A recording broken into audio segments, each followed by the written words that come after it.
Okay, there's a friend of mine whose name I'm not going to mention, but who's a very famous Buddhologist, and he's not in this room, so don't worry, who I've invited a number of times to give talks at the University of Virginia. And over the course of time, I noticed that his presentations gradually descended. They started from very well-formed, worked-out presentations that were fascinating. And on his final visit, he had a bunch of scrawled notes that he made in the morning, and he presented that afternoon.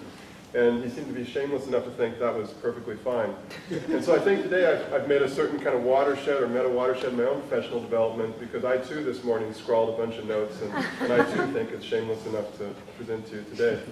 So I'm going to start with a kind of this transcendental caveat, namely that we're at the beginning of things, and I'm certainly at the beginning of things in terms of contemplative pedagogy. And so what I have for you is some beginning reflections, kind of an outline of various things that I myself, given my personal situation, in thinking about in relationship to contemplation with a focus on Buddhism, and then give that as a kind of prelude to a brief survey of what we're thinking about as an institution at the University of Virginia with regards to the new Contemplative Science Center. And so apologies to anybody at Virginia who's heard some of these segments before from the spring that I mashed into this. And so since these are not reflections based upon a careful review of the expanding literature on contemplative pedagogy, but rather they come from a lifetime, my lifetime, of rather haphazard experiences here and there with a certain karmic momentum that have brought me to this particular personal and professional juncture to think about and talk about and teach contemplation here at the university, I wanted to briefly situate myself for you and how I am situated with regards to contemplation and these various kinds of issues. Now, Professor Chopin yesterday was mentioning that his life, his professional life, has run in decades, decades that were marked by geographical transitions. He was in Indiana, Texas, California, and now it's time to move again. So he's off to Brown. Now, my own professional life has also proceeded in decades, but as I mentioned to Greg, it's not been in place, but rather in profile. From a wanderer to an academic to a technologist to a community worker, and now to something God knows what, but we've been talking about it as contemplative sciences. And so my 30-year history of involvement with Buddhism and with Tibet itself began certainly with contemplation. It was what inspired me, it was what motivated me to spend years learning the languages and living in the lands and so forth. And I've studied thousands of pages in my 20s of Tibetan books on contemplation, its practice, its values, its ideas, institutions, communities, and more. And during that time, I also spent years living in what you might call contemplative institutions or communities all across Asia and worked with a broad variety of practices in a mashed up, mished up way myself. And everything else was, during those years, was an afterthought. That was my 20s, that was that decade. Philosophy, literature, history, contemporary affairs, Tibet itself, much less teaching, which I never thought about prior to the age of 29 when I came here. I had 12 hours left from arriving in Charlottesville and actually teaching my first class, which was the first time I'd ever stood in front of a group of people since my high school speech class, which my own mother taught. So, that said, these afterthoughts often become primary thoughts along the course of your lives. And for 20 years as a professional educator in higher education here at the university, I've had an overriding focus, in some sense, on contemporary Tibet. And for that purpose, I sanitized myself here at the University of Virginia when I went outside of our department, and I sanitized myself elsewhere, especially in China, the U.S. State Department, and other places where I was trying to pursue these agendas in relationship to contemporary Tibet. And so I would never talk about religion. I'd take it off my business card. I wouldn't talk about meditation, Buddhism, and so forth. Instead, I'd stress whatever seemed relevant to the person in front of me. It was often digital technology or the social relevance of humanities or internationalization or community engagement or talking with people about their own disciplinary concerns, which might be architecture or marketing or education to employment or clinical care, or ethnography, and so forth. All of which are things I have profound ignorance about. But somehow I'm like a monkey, and I'm very, kind of hear what I hear, and I talk what I talk, and people think, oh, he knows something. No, actually he doesn't. So about 16 months ago, I got an invitation from our president at the University of Virginia, Terry Sullivan, and when I first saw the invitation, I thought, oh, okay, that's nice. He's going to want me to talk about like digital technology or internationalization or maybe kind of social justice or one of these different things. And I thought, okay, that's nice. Then I opened up the letter, and it said yoga dinner. And I thought, well, that's a first. No one had ever invited me to a yoga dinner before, certainly not the senior administrator at the University of Virginia. And I kind of wondered, what the hell is that? And so we were gathered together by our president, some of you here in the audience, about, 12 or 14 faculty from different schools at the University of Virginia, and she had a question for us. And the question was, so if someone gave a lot of money to do something to do with yoga, meditation, and so forth, what would you guys do or think about it and so forth, you know. And she didn't actually say this, but it was pretty clear to all of us, I think, it was in the back of her mind, which is, first of all, do you all hate each other? Is this going to be like a warfare about contemplation or yoga? And secondly, do you think it's too freaky for something to happen like this in higher education? And I think she was pleasantly surprised, and many of us didn't even know each other in the room, drawn from the medical school and nursing school and education and college and so forth. She was pleasantly surprised to find, first of all, that we had a really positive response to the potential of an initiative that would span the different schools at the University of Virginia and explore the transformative potential of contemplation and learning and research and social engagement and so forth. And secondly, that we actually didn't seem to hate each other. We actually didn't know each other, so that was the kind of something we learned along the way, that we also didn't hate each other. But at least for the moment, we presented ourselves as not hating each other. And so that began this long process, which has involved many different people over the last 16 months, which we were successful in securing endowed funding for, and we're in the process of trying to finish up the strategic plan so we can operationalize it into a series of initiatives. But we're looking, with support from the president, the provost, the head of development and so forth, and many of the deans at the University of Virginia, with really taking a vertically and horizontally aligned approach to the issue of what do you do when you have this opportunity at a major research university to take contemplation, not Buddhist contemplation, but contemplation in a variety of contexts and stemming from different kinds of provenances, traditional, non-traditional, contemporary, historical, and so forth, and kind of rethink a university's mission in learning and research and engagement and see what's possible. That's what we're up to. Now, whether we succeed or fail, check in 5 or 10 years later, then I might be moving on to something else, you know, like retirement, possibly. And one of the questions I have throughout this, I have 13 minutes left, is the question of, it's a persistent question I've often had before I was a humanist and after I became a humanist, which is, what's the utility of humanists in contemplative learning? Beyond the scientists, beyond the practitioners, beyond all the teachers who are interested in contemplative approaches and so forth, what's the distinctive contribution that humanists have to make, which I think most of you fall into that category, I hope so. Especially those humanists like us who have a deep scholarly knowledge of these traditions, the languages and the literatures and the institutions, the histories, the associated thought systems, social realities, and more. What do we have to offer to this table, to this convergence of people from different areas and different sectors? And so, now I have a haphazard presentation that I'm sure I'm going to have to jump around to accomplish in my 12 minutes. And so I'm going to start with a kind of question, which is not the need for a definition, but at least to ask the question, what is contemplation? People keep asking this at our meetings. They'll say, do we include this? Do we include that? And so forth. And when I teach, for many years I've been asking the question, what is Tibet? And I'm always trying to get my students to ask that question. And so I start a semester, which some of my people here have TA'd for, a low-level, large introductory class taught in this classroom right here to undergraduates about Tibetan Buddhism. I start for a sustained period before I say anything else. I start speaking to them in Tibetan. And I continue. And I let them sit with that, and they start wondering, did I make a mistake? Was it a language class? Who the hell is that guy? Is he Tibetan? And they ask these kind of questions. And the whole point of that is to try to start the semester by saying, you don't know anything. It's completely discontinuous. Your experience and your knowledge and your assumptions and the subject matter that we're going to look at today. It's discontinuous. And so I want to start with that epistemological gap, that discontinuity. And then I spend the entire semester in the absolute opposite direction, which is trying to convince them that every strange, fantastical, obscure, seemingly utterly distant thing that they learn about Tibetan religious culture and so forth is actually somehow intimately connected to their own everyday experience, their own concerns and aspirations and frameworks and practices and so forth.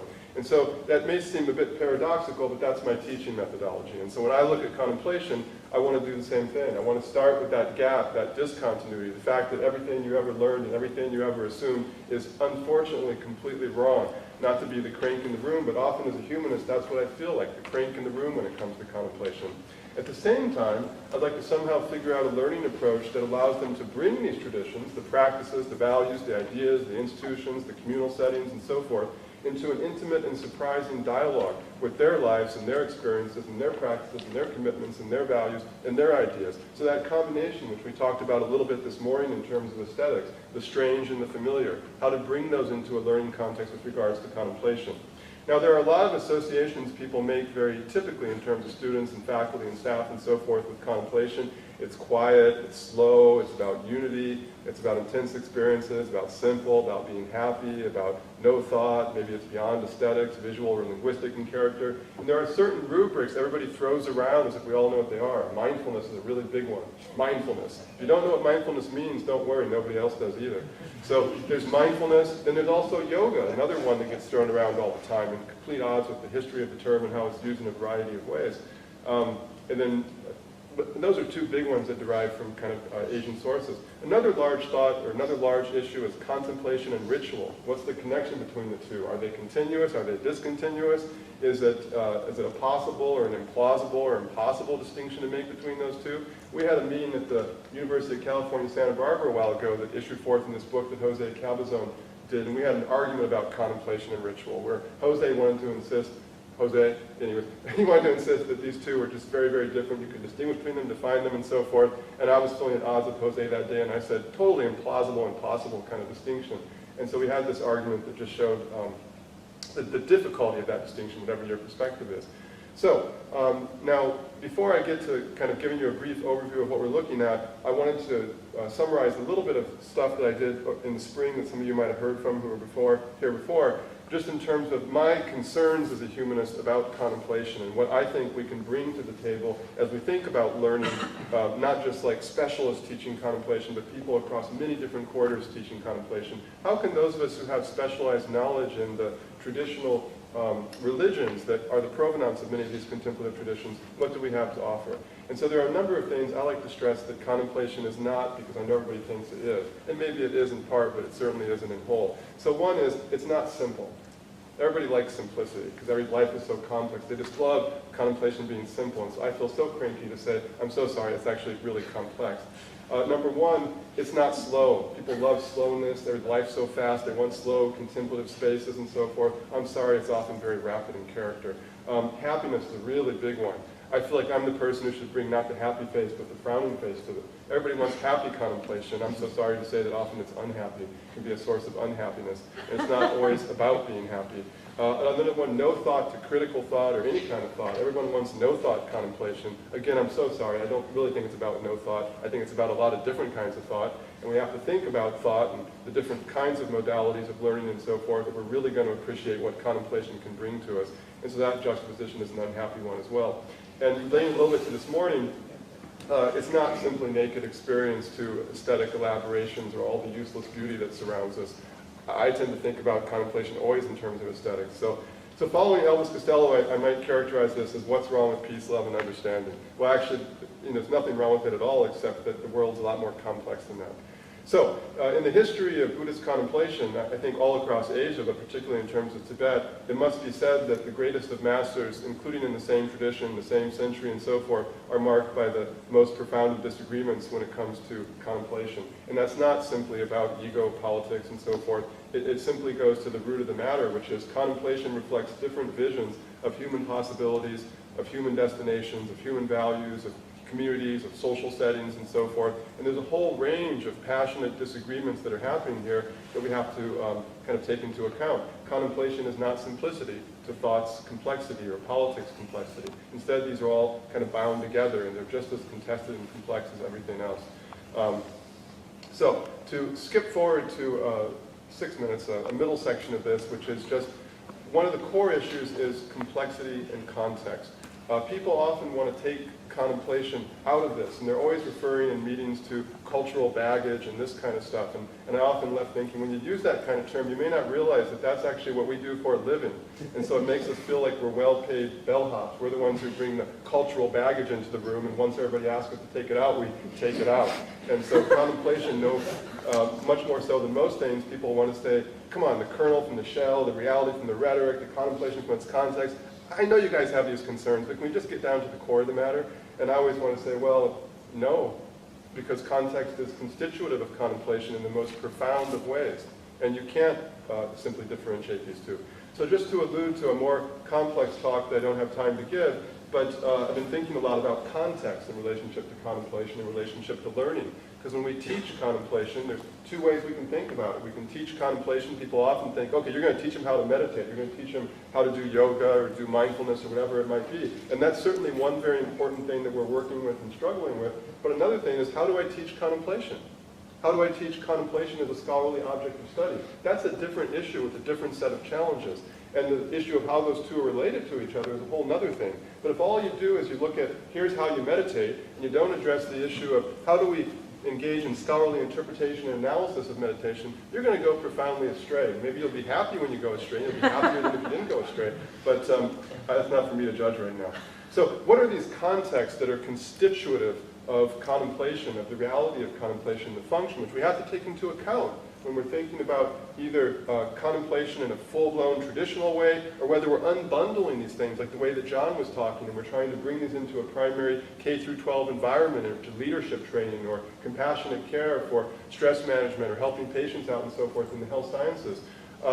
As we unbundle these things from their traditional context and we rebundle them in new contexts, we damn well better understand what those traditional contexts were that were constituent of contemplation in a broad variety of settings. If we don't, we're just doing kind of what Greg was talking about yesterday. We're engaged in our own fantasy. We're looking going, gee whiz, okay, cool, yeah.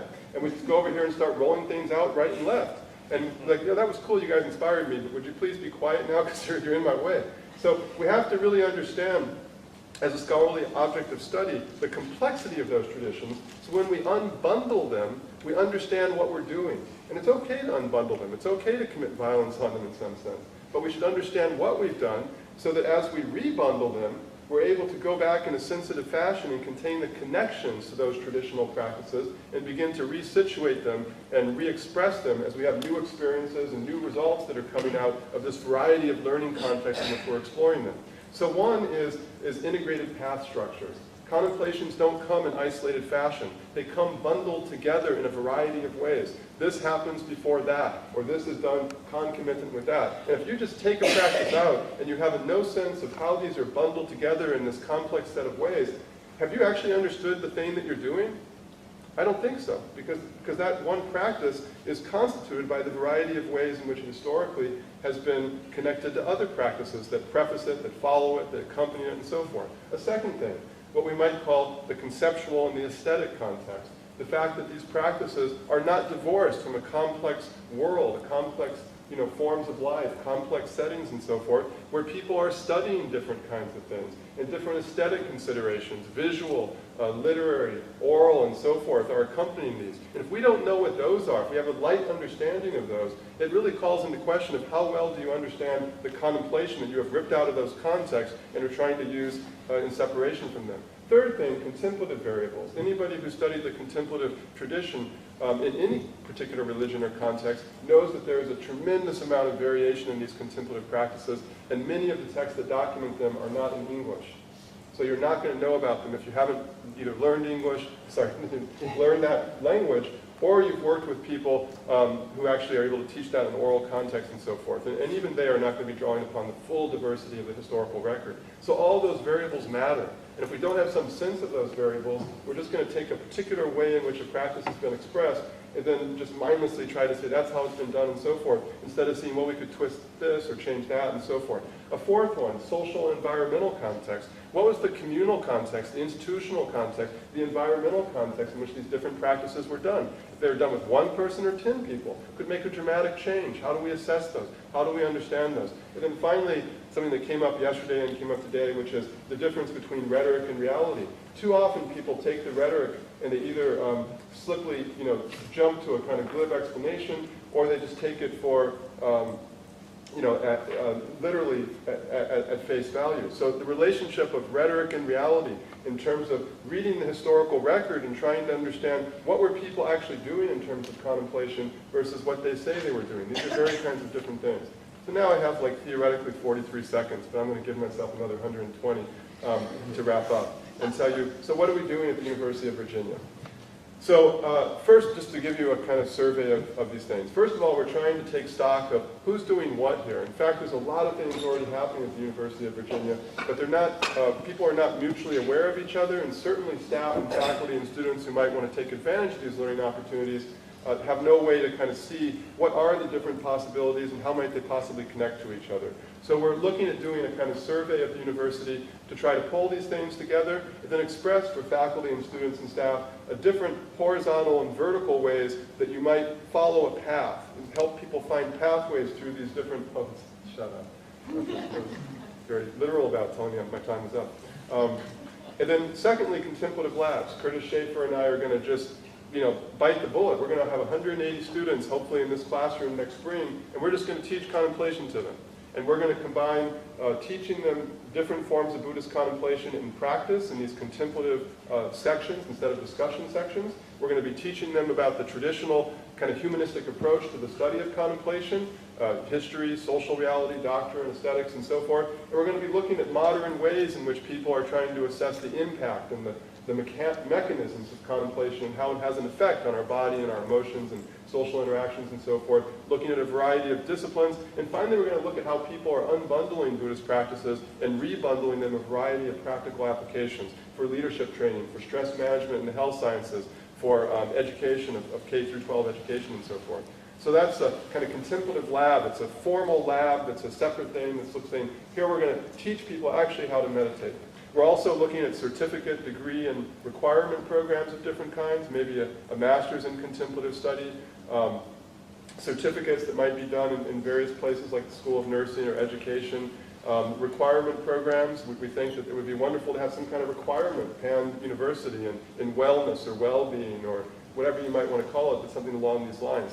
We're also interested in kind of, as we heard this afternoon from our first presentation, in kind of contemplative pedagogy, not just like labs that are straight on, but how can you integrate this into a variety of contexts? So for example, in our policy school, our commerce school, our business school, we have a leadership program, leadership minor and so forth. And so I've been talking to the Dean of Leadership and Public Policy, very interested about how could we might possibly integrate contemplation into our leadership training. And in business, there are people in marketing that work on wisdom and consumption and consumerism that obviously contemplative awareness could be factored into. Education has a very big interest in training teachers, how to develop a post-secondary curriculum and training teachers and allowing them to factor this into a variety of their own approaches and, as well as the curriculum that they offer to people. In architecture, there's a strong interest in this in terms of spatial plan and designing. Nursing has a big compassionate care center. The medical center has had a mindfulness center that's been working with trying to integrate mindfulness practices into the training of medical students. We're very interested in online education. We're beginning to explore that, both massive open online courses where you have these thousands and thousands of students, but also intimate courses where you have a lot of feedback back and forth between the students and the faculty. We're also working at developing our contemplative and yoga instructional programs outside of the academic curriculum. John's been working on a program on Ashtanga yoga. Mindfulness Center, John Shirley is here represents, has been teaching mindfulness programs for a number of years. We're talking about the intramural, with intramural and recreational sports that would like to take their broad variety of contemplative practices or yoga practices and link this up to the humanities and others so that there's more of a fruitful synergistic relationship across these different sectors. We've been talking with the Curry School of Education, who's very interested if we can get money to basically pull together a program that tries to develop a Buddhism-derived contemplative program that can be factored into the public school system. And that requires a whole different approach. It requires us working with not only building a curriculum for those K through 12 teachers, but also a post-secondary curriculum to train such teachers, working with community colleges to get out certificate programs, people go back and be retrained, and try to work with state education boards to integrate this into the public, policy for education and so forth. So anyways, faculty development, we've been talking with the Teaching Resource Center here about, and a number of student engagement programs. So I'm going to have to bring that to a conclusion there, and I'll skip my ideological argument about what's the common thread to all contemplation. That'll be my secret that you have to invite into your universities to tell you. But I think the final message I would give is just that to come back to this issue of complexity. Contemplation is about complexity, always was, always will be. That's because human life is about complexity, which also means it's about simplicity. But it's not about simplicity divorced from complexity. And I would just give us the challenge of thinking of this in terms of literacy. We are not literate, and our students are not literate in so much of our own existence. And I think one thing that contemplation, whether it's more physically oriented or visually or calming the mind or analytical thought or whatever it might be, it's about such literacy. And if we are to acquire such literacy, we have to turn our attention to it, both as institutions, as teachers and students, And who knows what such literacy, what vistas such literacy might open up to us. I often think about it in terms of so many friends I have around the world who are illiterate and what they must think about what goes on when we're looking at a book and somehow kind of these intangible transformations are happening because of the world and the vistas that literacy opens up to us. And so what type of literacy might contemplative literacy in our own bodies and emotions and minds and interrelationships open up to us if we would just dare as institutions to embrace them? And we at the University of Virginia have such an immodest program to dare to think what we might become. Finished.